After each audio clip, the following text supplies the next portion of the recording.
Hey, Dad, your prescription will be ready in just a minute. Hey, Dad, your laundry will be ready in just a minute. Dad, your lunch will be ready in just a minute. Hey, honey, why don't you take a minute? When you help care for a loved one, you give them as much time as you can. But it's just as important to take time for yourself. AARP can help. Find free care guides to support you and your loved one at aarp.org/caregiving. That's aarp.org/caregiving. Brought to you by AARP and the Ad Council. This is Columbus Concerns, a public affairs presentation of North American Broadcasting. Here's your host, Mark News. Good morning, and thanks so much for joining us this morning on Columbus Concerns. With us on the program today is the president and CEO of the Furniture Bank of Central Ohio, Phil Washburn. Phil, thanks for coming by this morning. Thanks for inviting me in. For those who don't know, what is the Furniture Bank of Central Ohio? Well, the Furniture Bank of Central Ohio exists to help alleviate the impact of poverty by providing the necessary furniture for families who are going through a life crisis. And so we're looking to provide those basic furniture necessities, beds, couches, kitchen tables, things like that, that help people to be able to focus their attention on addressing, the challenges that they have in life from a place of strength instead of a place of weakness. You don't have furniture. Think about sleeping on the floor every night. You're not getting a good night's sleep. That's going to impact your ability to navigate those other challenges of life. These are things most of us take for granted. Absolutely, yeah. You don't think about, you come in at the end of the day, it's a hard day. You just plop down on the couch, you take your shoes off. You sit down, at the kitchen table and maybe play a game or help a child with furniture. You don't take much thought into the impact that those things have, and especially at the end of the day. Falling into your bed at night, it's the thing we all look forward to. What if you didn't have that bed? Imagine what your life would be like and how that would impact the rest of the rest of the day, the next day, the impact that has of not having those sorts of items. And we can take it for granted, but there's a lot of folks in our community, they don't have those sorts of things. Tell me how it works. Do you get referrals or do people just come to you? Yeah, so we have a great network of over 75 agencies and faith communities here in Central Ohio who make the referral to us. And we love that system because it allows those folks who are receiving the help to have continued ongoing relationship. We know we have a very narrow part of helping people to navigate these challenges. Furniture is our lane. We love to stay there. And so we love to support those case managers, those pastors, those folks who have the relationship with the community members who have need, to support them as they're doing the bigger work. And so those agencies make the referral to us, and then the clients will come in. They can come into our showroom, select the items that they need. If they have a design idea that they want to keep in mind, we love getting to see them light up when they can pick out some colors if we have them, or those sorts of things. And we deliver them same day. So from the time that they walk into the door to make the selection to the time that they're sitting in their own apartment with their now new furniture to them, can be just a few hours. And where are you located? We're located in Franklinton. We're off of Yale Avenue is where our furniture bank is located. And we love the central location too. It's easy for folks to get to us. And but we also have a couple of thrift stores. So we have a thrift store up on Morris Road called Furniture with a Heart. And we also have one in Lancaster by the same name, Furniture with a Heart on Memorial Drive down in Lancaster. And talk about how people can get a hold of you if on both ends of it, if they need something or if they'd like to donate something. Yeah. So we encourage folks who are in need to go to our website, furniturebankcoh.org. And you can see a list of agencies who make referrals. And we encourage you to reach out to those agencies directly. Each agency has their own system and their own process for making a referral. We don't accept any direct referrals from a person themselves. So you have to go through one of those agencies. Talk to your faith community if you have a relationship there. They can make a referral as well. If you're looking to donate furniture, which is really the driver behind all of this, again, I would encourage you to go to our website, FurnitureBankCoh.org, and you can put in a form request to make a furniture donation, and our team will contact you when we're coming to your neighborhood. And honestly, we're coming to your neighborhood probably once or twice a week. We have such a demand in our community, and we try to hit all the different zip codes strategically. And so we'll let you know when we're coming to your neighborhood. We'll get you on the schedule, and all you have to do is have that furniture on the porch or in your garage or just sitting right outside, and our team will come and pick it up and take it off your hands and put it into good use again. What do you need the most? You know, there's a lot of things that we just go through a lot of, and the big things are beds. You know, everybody wants a bed, and yet beds get broken down pretty quickly, and especially with rips and stains and tears, we won't accept beds that have that. But if you have bed frames or mattresses, you know, especially twins, fulls, and queens, those are really important for us to maintain in stock so that people have a safe place to sleep. Couches are another big thing that we go through a lot of. And again, you know, as long as there's no rip, stains, tears, a lot of pet hair, you know, that couch can be used by a family and they're going to be appreciative of it. The last thing is like some of the wood goods. If you think about like dressers, we never get enough of those donated to us, and we're always in need of dressers because those are the things people hold on to a little bit longer. So if it's still usable and it's no longer, you know, something that you need, go ahead and let us know. We would love to come and take that. And you have volunteers that help fix things up, right? We do. We have a great core of volunteers. We have probably 2,000 or so volunteers that come through our doors every year.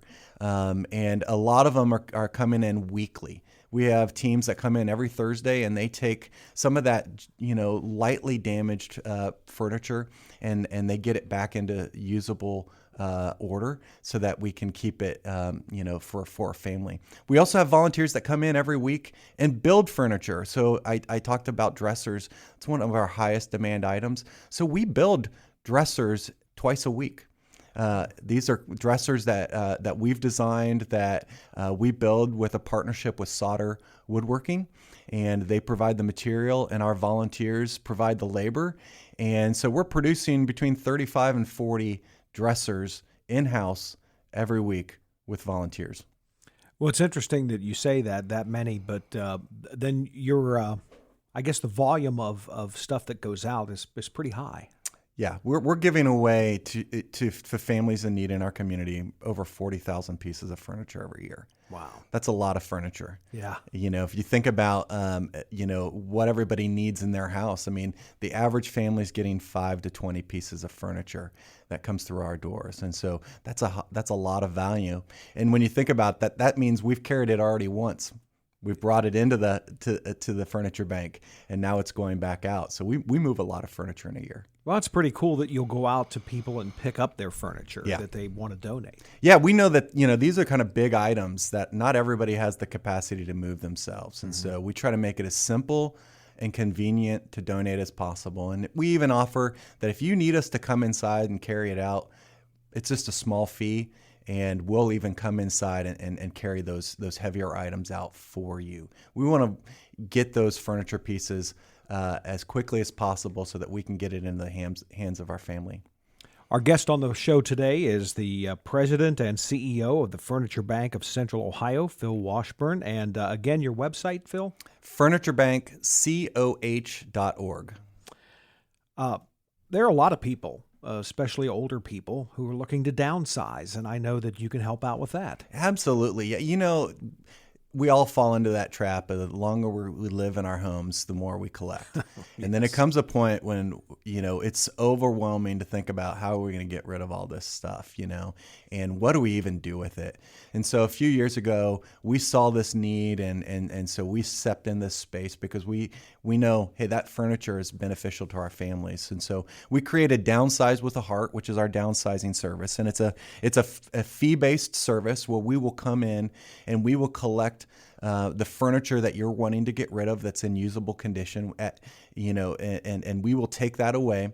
And then if there's other things that really it's just about disposal, you just need to get rid of it. It's not really usable to anybody. We will also take that away, and it's an hourly rate for our labor, and then a rate for the disposal. So those items that we're going to actually take and keep, you're just paying the hourly rate for us to move it out. The items that we're going to dispose on your behalf, you're paying a disposal fee that's really reasonable for what you're getting out of it. And so, it's a great opportunity. We see a lot of folks who are downsizing, getting out of that large house that they've been living in, or even the small house that they're living in, and moving into maybe a smaller place that they need to. They need to dispose of a lot of things. It's a great opportunity. We see a lot of realtors call us before a house goes on the market and said, "Hey, can you come help us out to make this house look a little bit nicer and get a few things out of the way, so it just shows a little bit better." And so that's a big part of our business there. I know when it comes to the downsizing, sometimes for a lot of people, especially elderly people, it seems overwhelming, and now they have an option. They have a really great option, and it's an option that they can feel really good about because they know it's going to go to help families in need. So outside of beds and couches, what other type of items do you give out to people? Yeah, so we'll take any household item that you might have. And so couches, armchairs, side chairs, coffee tables, side tables, nightstands, dressers, armoires, anything that you think a family might want or need in their home, kitchen tables, dining room tables, chairs, those sorts of things. And then the small appliances, microwaves, blenders, coffee makers, those sorts of TVs, even if they're a flat screen TV, we can take those. Any of those items that a family might need just to set up house, we will accept. Dishes, pots, pans, all of those sorts of items. Phil, I'm sure that over the years there have been so many success stories with what you're doing, and people who have really been pulled up by getting this free furniture. Absolutely, yeah. We hear stories from the case managers about how the families feel a sense of relief. They feel a sense of financial relief, that one less thing that they have to try to figure out how to stretch the budget. Mm-hmm. Over 85% of the families we serve are making less than $20,000 a year. These are folks, they're trying their hardest. They almost all have jobs. Yeah. They're working. They're trying to make life work. But there's a lot of expenses between rent and food and medical expenses and everything else that, a lot of times furniture is the piece that's missing, and there's no way for them to fit that in. And so when we step in, provide that furniture, it provides this immense relief, But the other thing is the kids. Yeah. I don't think any of us would feel very good at night, realizing how many kids in our community are not sleeping on a bed. They're sleeping on a floor, they're sleeping on a couch, maybe sharing a bed with 2, 3, 4 siblings, or even their parents. That's a common occurrence. And when you get to see a child walk through our showroom, and we offer the kids a chance to pick out a toy or two that we might have, and to see them choose to pick out a pillow instead because they've never had their own pillow, it's a pretty powerful moment. I'll bet. Phil Washburn is here. He's the president and CEO of the Furniture Bank of Central Ohio, FurnitureBankCOH.org. Is that That's correct? Okay, got it right. Phil, I know that you're going to be expanding there on the west side, right? Yeah, we are. We're really excited. So we, a couple of years ago, began to really look at what's the need in our community for furniture. And we know that we have a capacity to serve about 3,400, 3,500 families a year with our current situation. And yet we know the demand is probably maybe close to double that, close to 6,000 families a year. And so we began to envision what would it take for us to get there. And the big thing for us is, we have a fairly consistent demand from clients. We know pretty regularly 20 to 23 families a day are going to come in and get furniture. But we don't know when those donors are going to donate the furniture. And so we need to be able to store a backlog of furniture so that we always have something for those families when they come through the door. And so we're going to be embarking on building about a 53,000 square foot warehouse right there in the middle of Franklinton. We already own 2.5 acres of land that we've been on for the last 15 years. But we're going to get the most out of that land by building this warehouse. And it's going to save us in the range of $200,000 to $250,000 a year in current rent and fuel costs where our current warehouse is on the south side. And so it's going to really free up some resources to allow us to expand, to allow us to collect more furniture. And then also we're going to expand our wood shop in that warehouse, and it's going to allow us to produce more of our own furniture so we can better meet the demand. So it's a very exciting time for us, and we're going to also renovate our current showrooms so that we can have more families come through at the same time. And so it's an exciting time for us. We're just about ready to break ground because we want to get this thing rolling. We know our community needs it. Well, I know it's a really cool thing that the folks who come in to see you, it's more like a shopping experience really than it is just, hey, here's what we've got, you have to take it.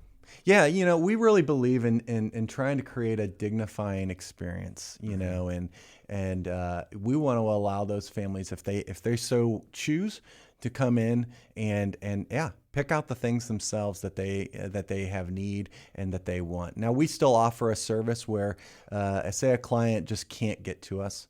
They tell us exactly what they want, and we do our best to get it exactly what they need, and just we pull it from our inventory and take it directly to them.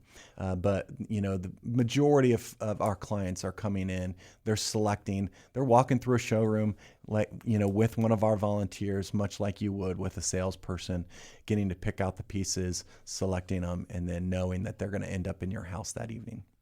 Phil, tell me about these thrift stores. How does that work? Yeah, the thrift stores are great. We started our first thrift store back in 2015, and it really was a solution to a problem. So we had a lot of folks who wanted to donate items to us that are really large items. Think about sectionals that are fairly large. Think about large china cabinets, things like that. That, we couldn't accept those when we were just giving furniture to families because most of the places that the families lived in couldn't accommodate those size of items. So we had to turn those things down, and it just drove us nuts. We're turning down good, usable furniture. We'd love to be able to accept that. And so the thrift stores really became a solution to that, to allow us to accept those donations, sell those items, and it really helps to offset the costs for the pickup. The vast majority of our furniture pickup is free to the donor. If you have less than 10 items, including a core furniture item, we'll come out and pick up those items for free. And so by being able to sell off a small portion of what we collect, it really offsets the costs for that free pickup. It allows everybody to receive that free pickup benefit. And so it's been a great success for us. Our 2 stores are doing over $2 million in revenue a year. And that's 100% going to offset our costs and plow back into our mission so that we can serve more families. So you mentioned the money from the thrift stores. How do you get the money that you need to keep this operation going? Yeah, so we really are a 3-legged stool that keeps us afloat. So the first leg is what you would expect. It's philanthropy. It's donations. We have a lot of great community partners and individuals who support our mission each year, and that's about 1/3 of our revenue. The second thing is the thrift stores. It's the earned revenue that we're earning ourselves based on our operations to help subsidize and be sustainable. And that's about 1/3 of our operations. And the final third is referral fees. And so those agencies and those faith communities that are referring families to us do pay a small referral fee. It's on average between $175 and $200 a family. So it's very reasonable. And what that does is that really helps to offset that delivery cost. So we've kind of created our operations where we can cover the inbound, and we're just asking those agencies to help us to get the furniture back to those families, and so those families have a little bit of a skin in the game, so to speak. And so those are the three pieces that really keep us going. And then there's no dollar figure that we really can put on it, but it's the furniture. Yeah. You know, we couldn't do what we do if it wasn't for the 60,000 pieces of donated furniture that come through our doors every year. That's really the driver. That's the fuel that funds the engine that is the Furniture Bank. Could you name some of the companies that help you out? Yeah, you know, we have a great community of support here, and all of the companies that you would expect. You know, we have a long history with Big Lots. They sell furniture, and they've adopted us over the years, and have been a great partner and have gotten us to where we are today. Of course, AEP, Nationwide, Huntington Bank, Columbia Gas. The list goes on and on and on. Safelite, Bath and Body Works. I mean, I could, name a number of companies that have just been great long-term partners of ours. And I'm excited now.